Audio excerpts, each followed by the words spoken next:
Welcome everyone. I see that our YouTube broadcast has just started.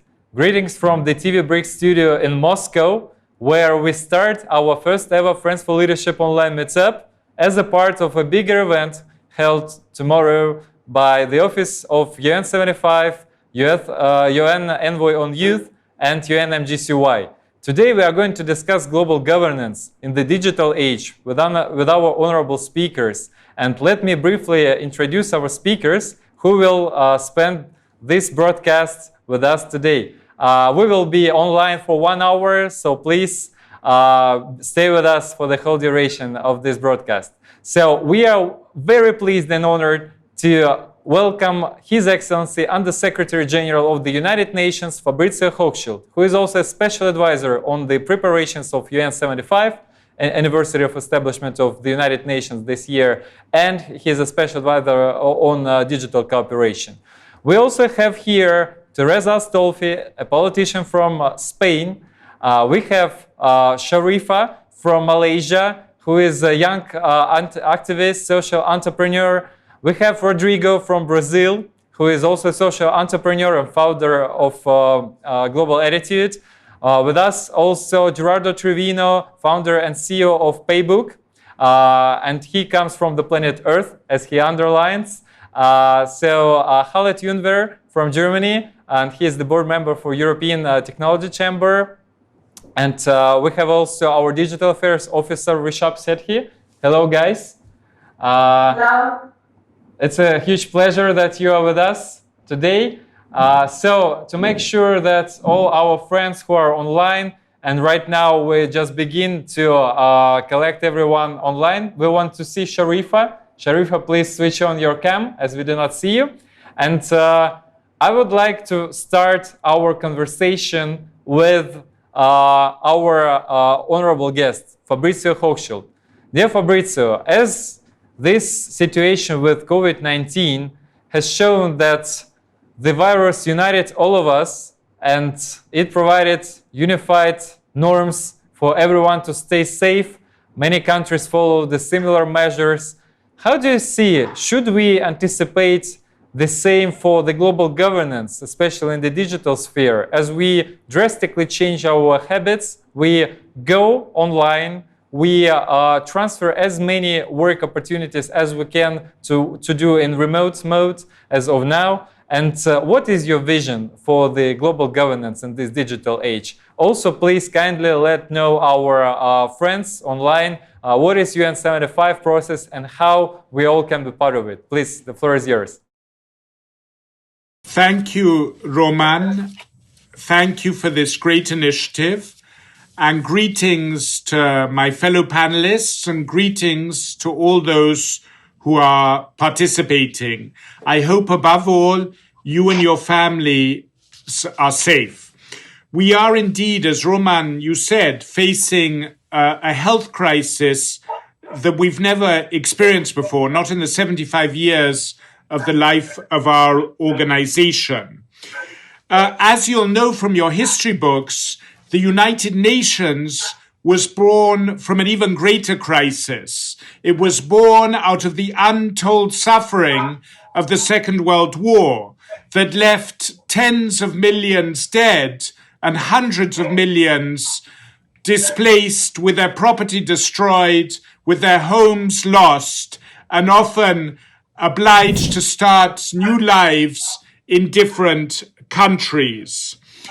Out of that suffering came the creation, the birth of an organization that encapsulated the hopes of those who'd suffered so much, the hopes for a future of greater social justice, the hopes for a future of security, not through arms, but security through international dialogue and international treaties, the hope for the realization and protection of human rights and of dignity of everyone, everywhere.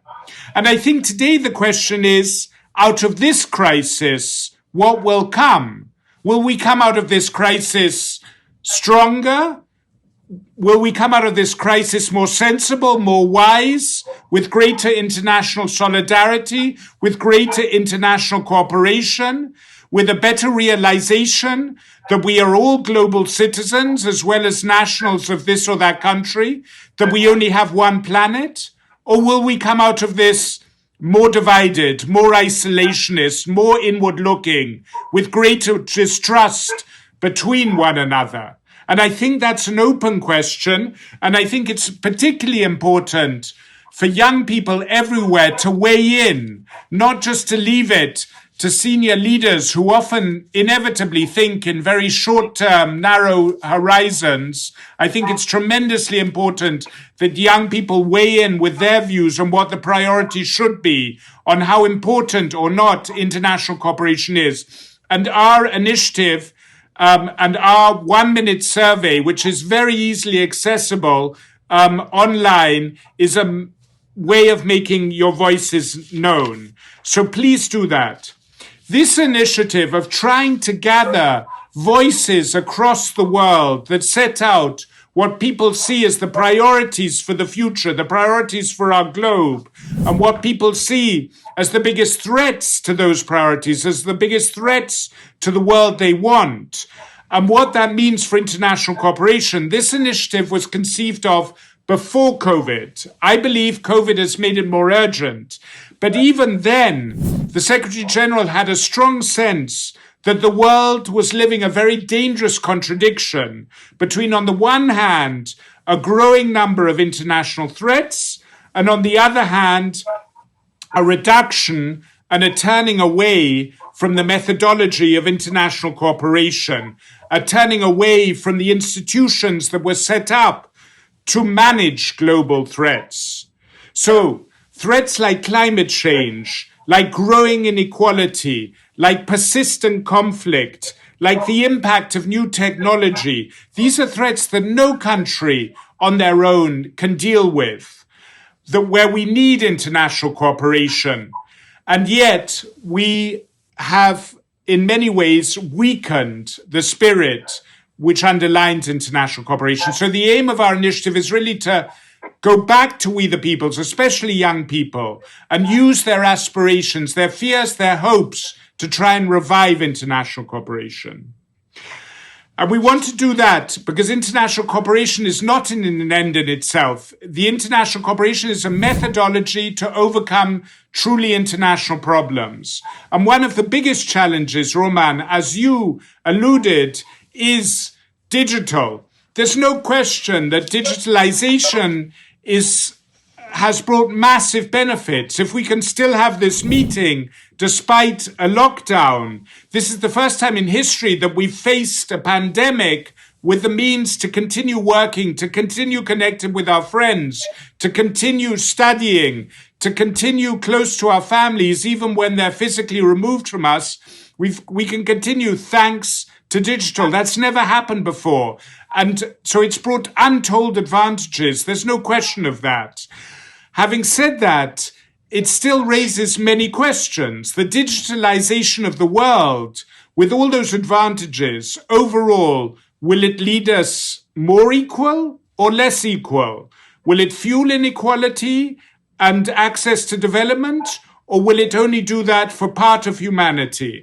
There's no question that the digital divide after COVID is going to be even bigger, because half the world that is digitally connected will have been able to continue working, continuing studying, while those who are in lockdown without digital connection won't be able to. So they'll be left even further behind. So at least in the immediate impact, while digital will be tremendously beneficial for half the globe, it is going to create greater inequality on a global scale in the short term. Will digital leave us more secure or less secure? Connectivity has increased, but cyber attacks have created a whole new domain for violence and warfare. And cyber security incidents have increased at an even greater speed than connectivity.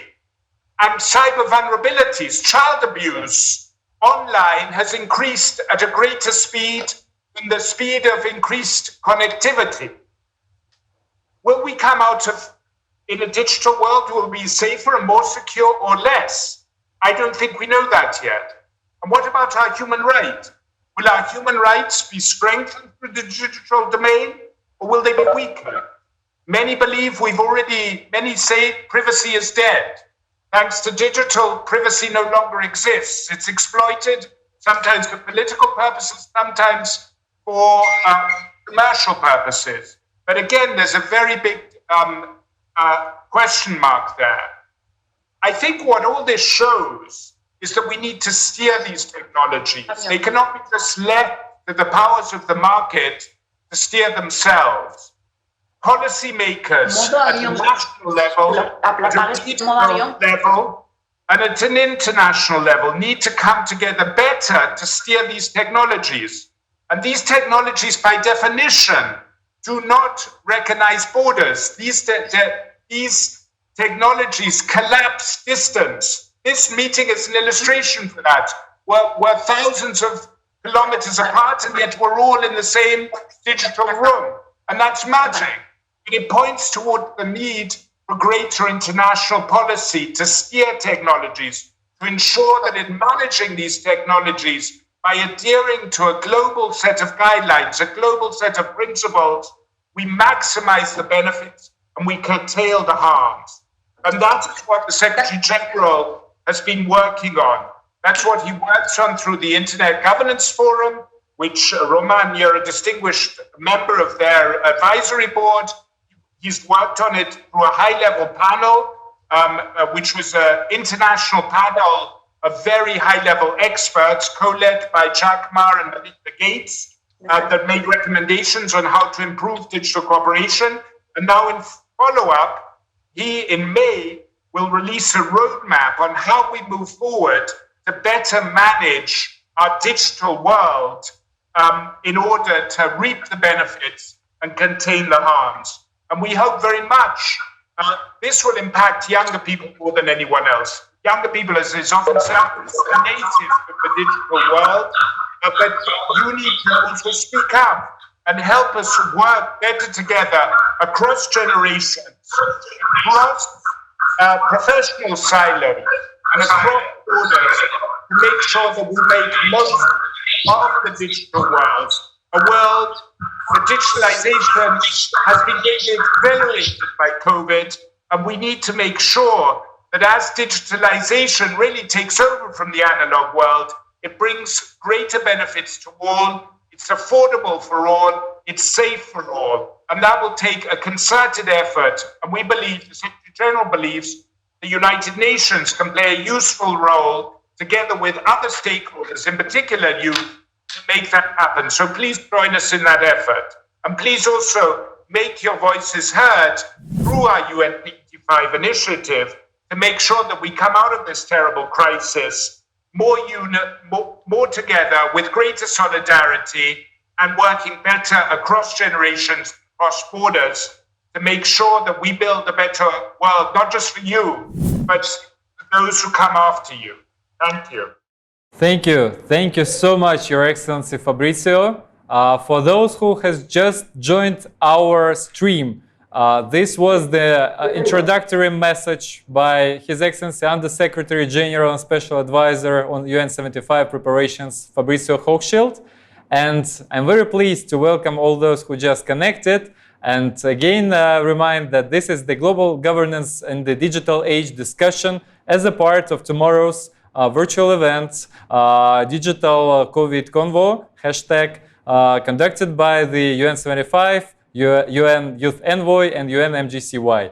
Our today's discussion is organized by the Friends for Leadership International Network for Young Leaders and Entrepreneurs, as well as Roscongress Foundation and TV BRICS, from which studio we are now connecting my message from Moscow. So right now, let me ask our next speaker, Teresa Astolfi, a politician from Spain, to share her vision on the situation in Spain and how it will influence the COVID pandemic, how it will influence the global governance on different levels. Please, Teresa, the floor is yours. Hello, Friends for Leadership. I'm so happy to be back with you. Last time that we were together was in the World Economic Forum. And today we are here because we are facing a new global challenge, the pandemic of coronavirus. I'm from Spain, and my country is suffering so much the consequences of this virus. We have already lost more than 20,000 people, and the government is acting behind the virus. Our people from the health system is going to the bottle without enough weapons. We need more masks, tests, and technology. But the spirit of our nation is showing an enormous courage, and I hope we will overcome this situation as soon as possible. Globalization is a reality. We have seen the effects of globalization during the 21st century, with the terrorist attacks, with the economic crisis, with the digital revolution, with climate change, and now with a new virus which was born in Wuhan, China, like 10,000 kilometers away from my country, and is our biggest threat. I think we should work at the first stage at national level with national determination. And at the same time, in my opinion, I think we should collaborate together, reinforcing global cooperation because we are talking about a global challenge. As an European, I think we should push for more European integration. We need to act with one voice, not with 27. We have already seen with other crises that we always go forward together.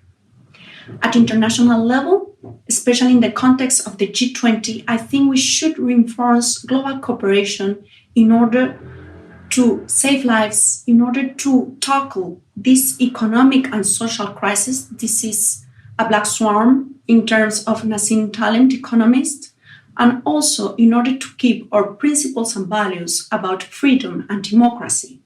We need transparency, not propaganda.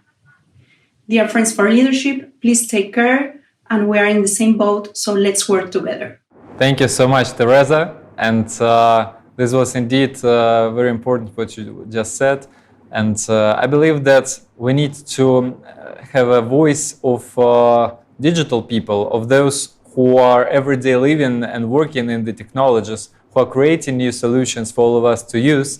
And I believe it's very important that we proceed with Gerardo Trevino, CEO and founder of Paybook. Gerardo, can you please share with us what you've been doing throughout this pandemic? What is your vision for the next future? And just let us know which projects you as Friends for Leadership member can implement to help our society in this transition period. Please, the floor is yours. Absolutely. Thank you very much for the opportunity. So my name is Gerardo Trevino. I'm an activist. I've been as an activist of my mission in life is to rebuild trust in the planet through financial transparency. And it's been over a couple of years since I've been with this mission. Everything started when we started delivering. I founded a company for financial automation technologies, and we wanted to really deliver something good for the planet in that area. So we decided to create a set of platforms and technologies to promote trust. So anyway, so what we did is around this technology is something that our goals and mission around trust and transparency. We've been seeing that COVID has been bringing a lot of unity in the world by a same problem, etc. But so now than ever, we need trust. If we think about it, it's like there's so many opportunities for a lot of nonprofit organizations and governments to make some acts of to deliver some benefits and some hope to the society and the communities. And the sad thing is that we've been lacking of trust during the last years. If we think about the way we've been doing things, like how technology can help us out in order to deliver and promote this trust. But it's not only about technology, it's go beyond that when we talk about, because what we believe is that technology is just one single part of how with the proper technology to deliver this level of trust. But it's about the values. What we've been seeing here is if you compare an entrepreneur in a company with the governments of the nonprofits or political campaigns, as an entrepreneur, what you do is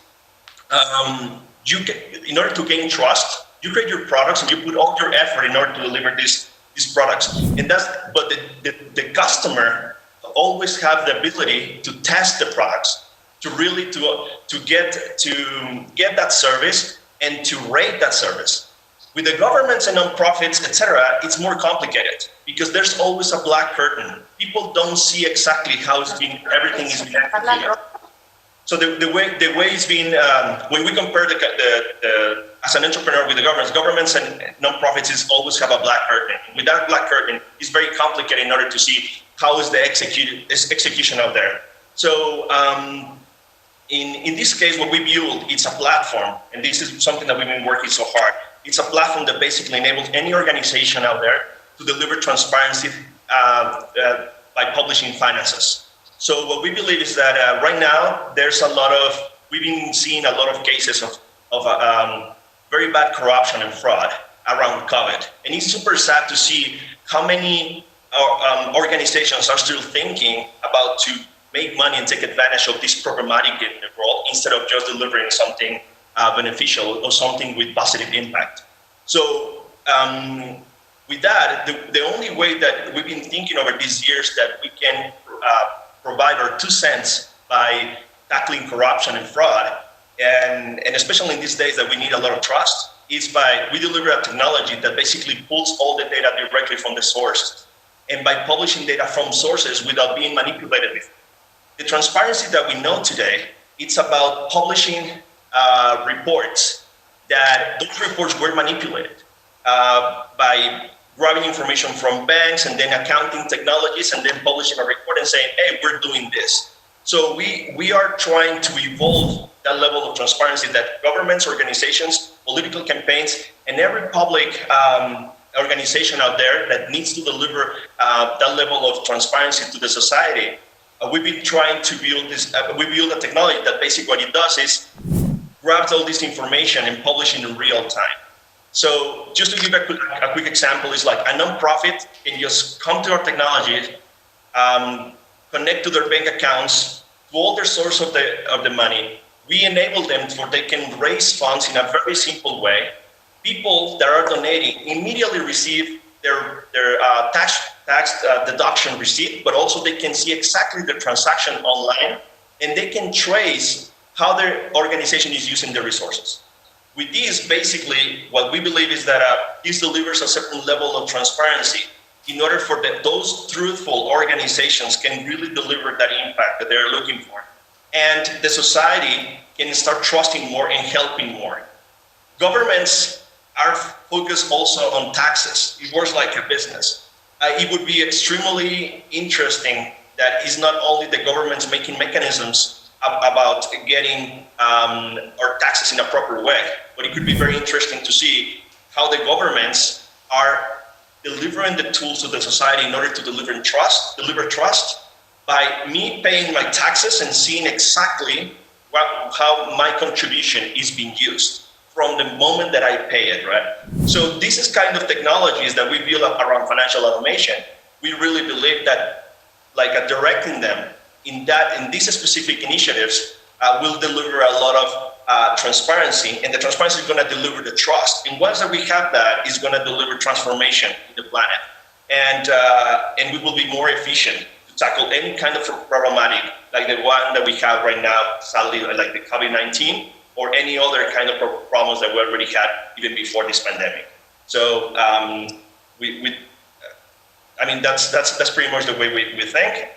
In order to show the level of contribution with Friends and Leadership, for Leadership, we want to start our own campaign in our own technology, the way we're preaching it and promoting it and spreading it right now. We're going to deliver a campaign by the end of the month where we're going to start helping different causes in the world by making it fully transparent. So we will need your support. We need your work to be spread around this initiative. And so, yeah, pretty much that's how we think. Thank you. Thank you so much, Gerardo. And it's a very amazing thing that you mentioned. And let's have an online agreement that we continue with the proposed campaign.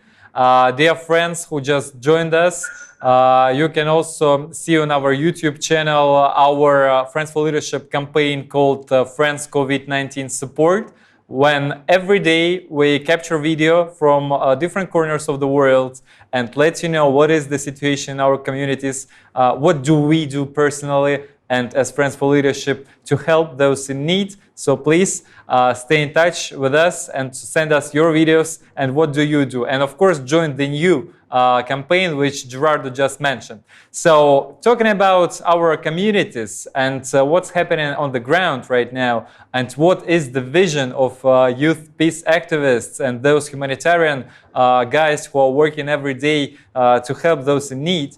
Rodrigo, can you hear us? Yes. Please, go on. Thank you, Robin. Thanks for offering me this opportunity. It's really a big pleasure to be among all of you, different and distinguished people from all around the world. Good morning, good afternoon, and good evening to everyone who is watching us. I'm Rodrigo from Brazil. I'm a social entrepreneur. I'm the founder of an NGO called Global Attitude Institute, and I'm also an advisor to the National Youth Council in Brazil, which tackles public policies related to the youth sphere. What I would like to point out here is really, in my perspective, the greater importance of multilateralism. I think COVID-19 and the pandemic that we are going through, as mentioned by the Undersecretary, will leave us with two options. Either great solidarity and cooperation among nations, or in a place where trust will have to rebuild from the bottom up. And this is something that we are not looking. What I believe is that we should strengthen multilateral organisms. We must strengthen multilateral cooperation. We have to look and understand that globalization and interdependence connect all of us as society, but also as countries, that we need to cooperate because the problems nowadays, they are transactional. They happen in one country. They started in China. But as Teresa from Spain just pointed out, the crisis in Spain is one of the greatest that the world is facing at the moment. The population is isolated. We are having public health systems having to really understand if they will tackle and will be able to deal with the number of intensive care beds that this pandemic will have and will present to us in the upcoming months. So again, the transactional nature of what we have nowadays is something that, in my view, it must and it demands stronger cooperation from not just international organizations, but also from a whole new perspective, how we can tackle, for example, the Africa issue with COVID that is in the early weeks at the moment, right? We will have the G20, for example, and other multilateral organisms helping and assisting the pandemic in Africa, or perhaps in regions, in impoverished areas, in the sub-Saharan continent, or India, or Latin America. So I pledge, and again, I put as a necessity for us to coordinate help and assistance to countries. And I hope this happens in the upcoming weeks, we are able as human beings, as a global society, to discover the vaccination for the COVID-19 virus.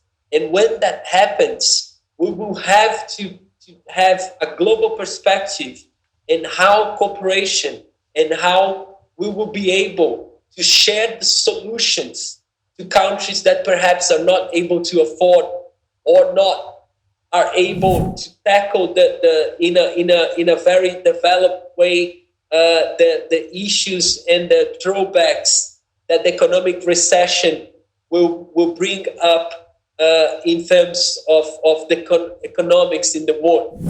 So again, I think BRICS, G20 are mechanisms that we can use and that governments should be very aware to build trust and to cooperate among themselves to really potentialize the solutions and the work that we can present all around the world. This is a second point I would like to tackle is really the importance of the cooperation between the private sector and governments. We are seeing that quite strongly here in Brazil.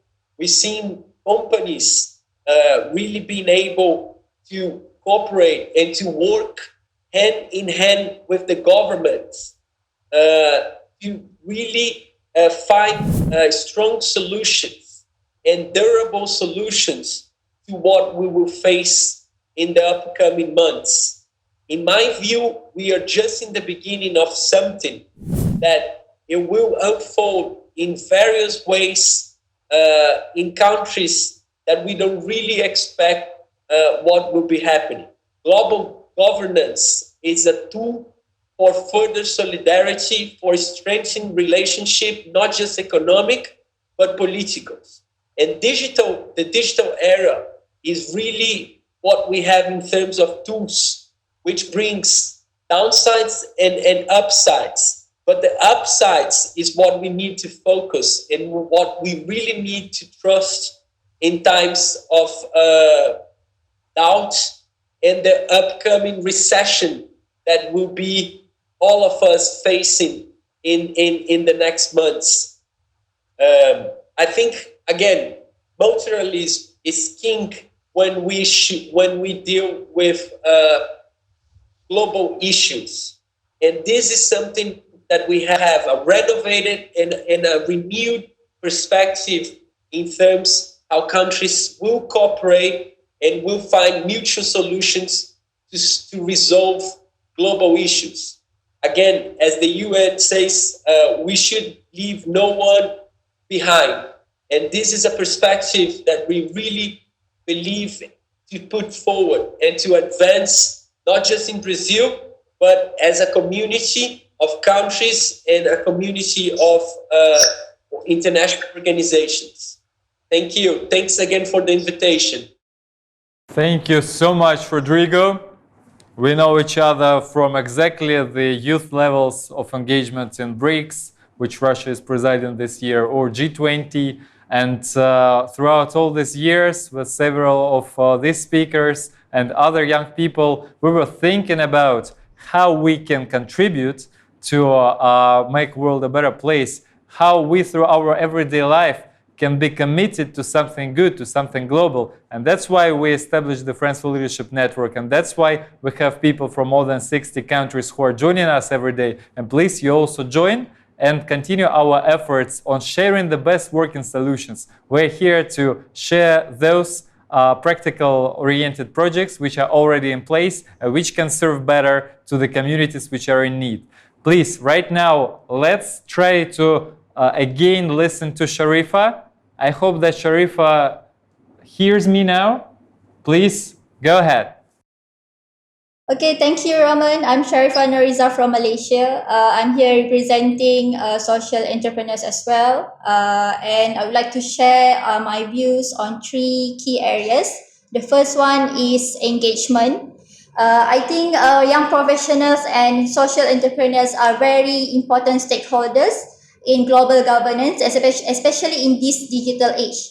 With the new normal that many people will face later on, young professionals often serve as bridge between companies and also organizations. And with the importance of virtual engagement with the local, national, regional, and also even international communities, Now is the time for more than ever the young professionals' expertise can explore innovation with the support of their senior professionals peers as well.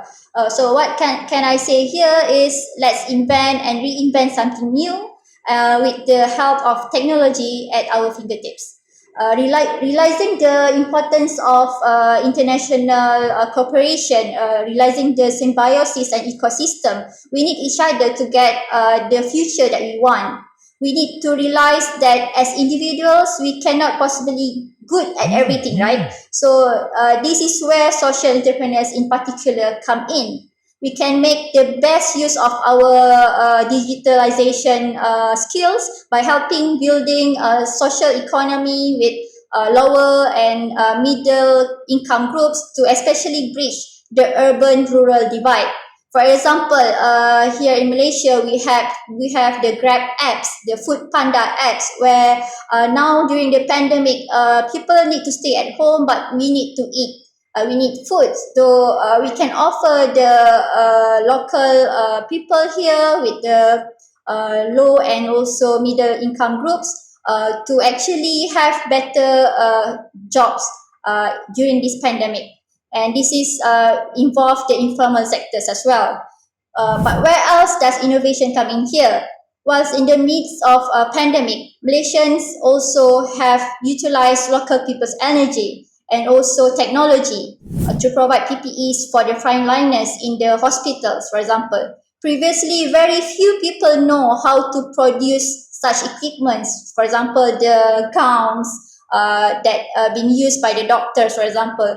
So because of the lack of supply to our country, so what we do is we learn how to produce such equipments through online knowledge sharing and between the social entrepreneurs, between the social young technology professionals, we were able to massively produce our own PPEs and now even locally produce testing kits that can monitor the results of COVID-19 in a shorter time compared to the earlier movement control order in Malaysia. The second point is about accessibility. Okay, young professionals and young social entrepreneurs need to collaborate more closely in order to reduce the gaps in equality in many levels. For example, in Malaysia, many educators now struggle to update themselves with the digital environment. They need to conduct classes using the Google Classroom. In fact, Malaysia is now ranked as the fourth largest user of Google Classroom. But what about the vulnerable groups in remote areas who do not have the accessibility to this digital technology and internet? So here, social entrepreneurs need to get thinking at innovating platforms that can help them actually using other channels. For example, in Malaysia, previously we used to have an education TV channel, which I think need to be bring back and also to be used as the mass media once again. And become very relevant during this crisis to ensure that nobody will truly left behind. And the third point, the last point from me is about the diversity and also inclusivity. Okay, in the global space, we always talk about no one and no place should be left behind, right? So this comes with the recognition of the existence of refugees in our peripheries, and especially in ASEAN region, in the Southeast Asia, we share many borders with each other, and many people actually migrate for work and maybe even illegally work if they are stateless. So another question for social entrepreneurs is, during this crisis such as this, how can business come together to work and also to apply to the people who are most fragile? Okay, I personally believe that humanity must always win. We cannot choose who we want to help. For example, I involved in community work, providing food packs for the people who are in need.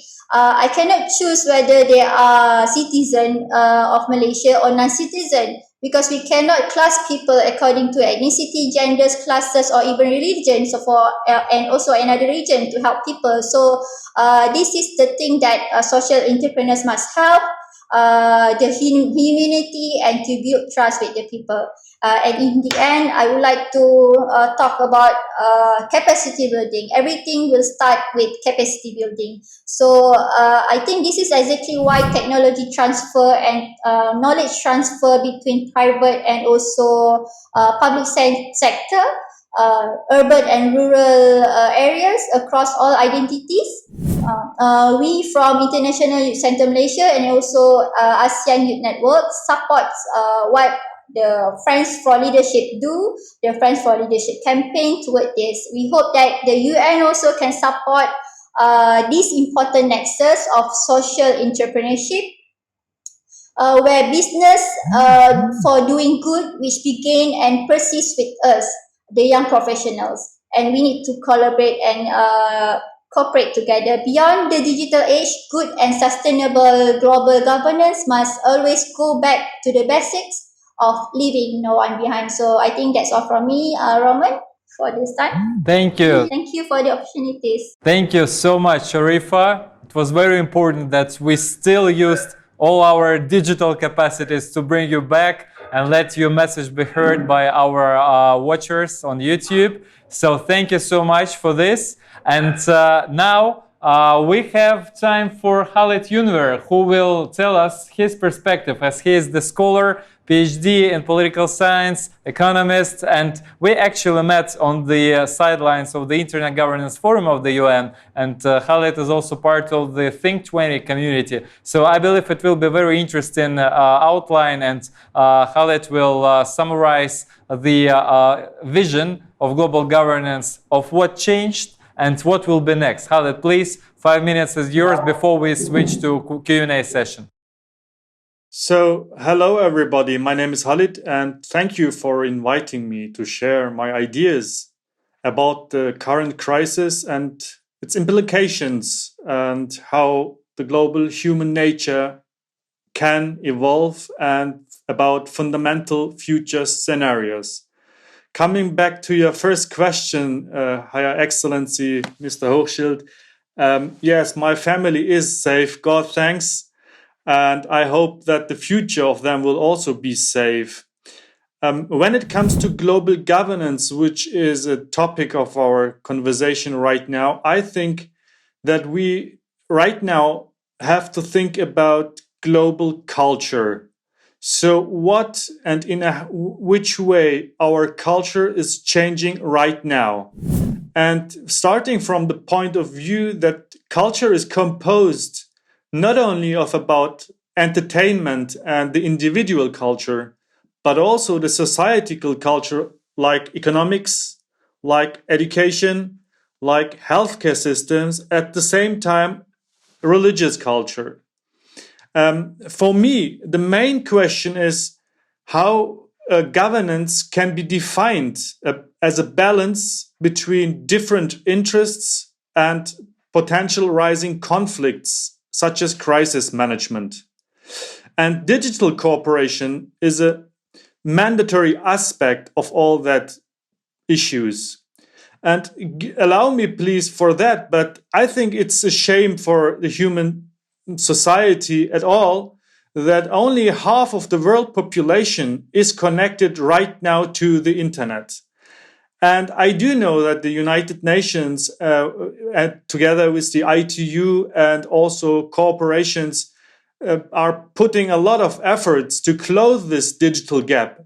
But I think the world population development is growing so fast that we cannot catch up with all those technologies needed to close this gap. Although everybody has right now a cell phone or a mobile phone, I think digital inclusion is the first mandatory thing we need to overcome that global governance in the digital age can succeed.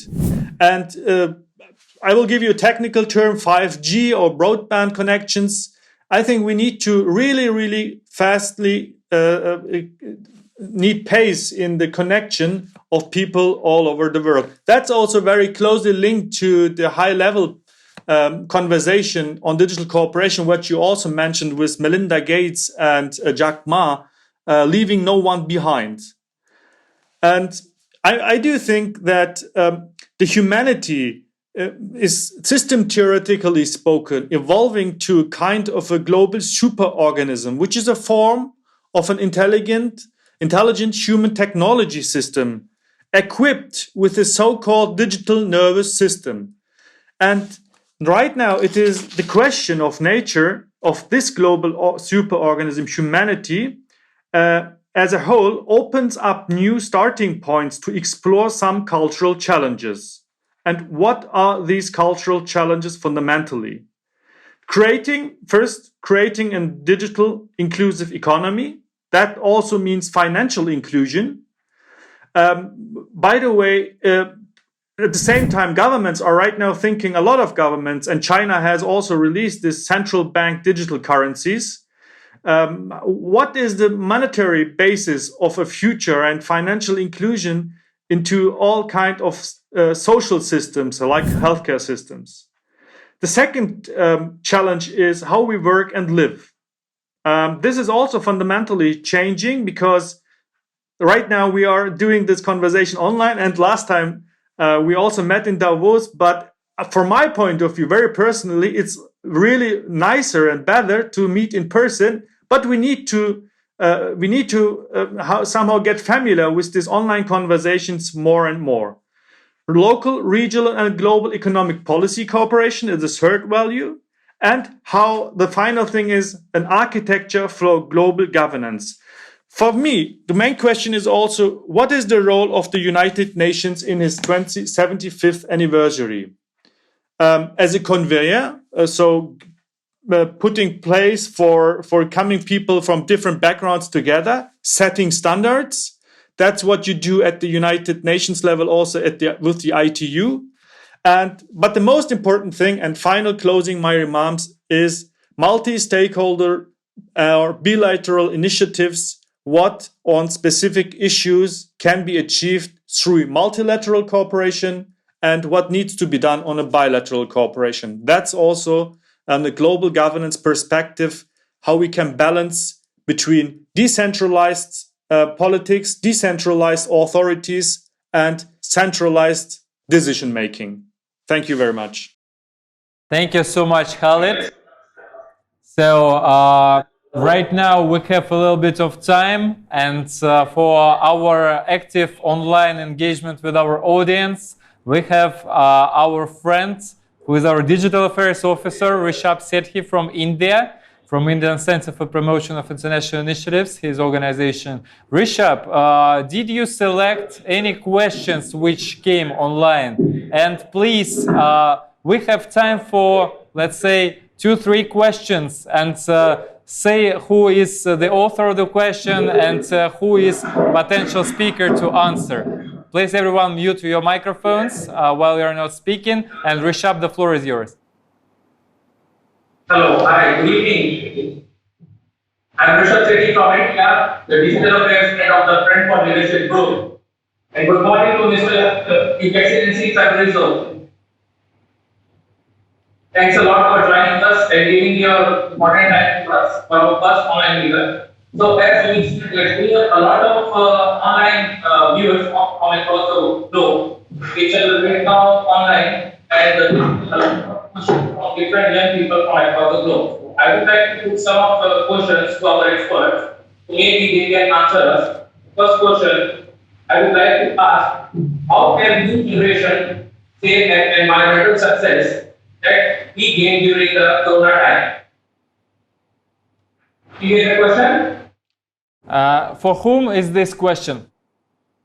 So, this question is with Rodrigo from Brazil. Yeah, could you repeat the question, please? I'm saying, how can new generation say an environmental success that we gained during the Corona time? This is a question from our viewer from Germany. Well, I think that's there is a lot of youth mechanisms again in terms of governance, right? I think since the last decade, multilateralism, international organizations are putting more attention and really highlighting the importance of youth in terms not just about being the future, but in fact being the present, right? So I think there is several mechanisms that we can mention here. For example, the Youth BRICS Summit, which is traditionally happening since 2016, when they organize the participation of young people, right, from across different sectors and from all BRICS countries, where they had the chance to really share their perspectives and their views in terms how public policy should influence youth in their respective countries. The G20 also has several mechanisms, what we call the engagement groups, tackling the perspective and the viewpoints, for example, from academics, from NGOs, from women, from young people. And all these different perspectives are brought up to the chief of states meetings when the G20 really gathers to get a consensus on the priorities. These engagement groups are opportunities for various sectors of society to share their perspectives. The UN also is doing a great job in terms of really involving youth to the youth envoy of the secretary, with the ECOSOC Youth Forum, with forums on the sidelines of big gatherings around the world, just dedicated for sharing youth perspectives and youth initiatives that are being successful, not just about social entrepreneurship, but about various topics such as the SDGs, Agenda 2030, smart cities, health, gender equality, really contemporary topics for young people nowadays in the world. Thank you so much, Rodrigo. And RISHABH, do we have other questions? We have time for only one question. Okay. So the next question is to Simona. The next question is with Halit. And the question is a global solution to protect us against world economy crisis during corona time possible at all? Well, thank you. As High Excellence Fabrizio Hochschild announced, there is no any comparable aspect or comparable rising question, a problem like this. The world has never been interconnected in such way in different areas, and the economic basis of our culture is in a really deep crisis right now. And different cultures and different nations tackle with that in a different way. I mean, the United Nations are pushing a lot of money into this whole system, about $4 billion trillion US dollars. And the EU is pushing a lot of money into that. I think there is no really way at the patent solution how we can fix the economics right now. Different states are dealing with different solutions for that. But I can hope about that is that we can learn. And there are also positive things. If you look to sustainable development, which is economics, ecological and social development, so the ecology is right now doing really great. We are compensating a lot of CO2 emissions. And this could be also a very good chance to transform our economics into a more sustainable economics with more carbon usage and recycling processes and having but I don't think there is any solution right now for having a global job loss, and we will see a lot of differences and changes in our economic structure. But this is also a crisis, at the same time a challenge and the chance to transform our whole economic infrastructure. Thank you so much, dear speakers, dear audience, Your Excellency Fabrizio, Hochschild. Thank you so much for your participation.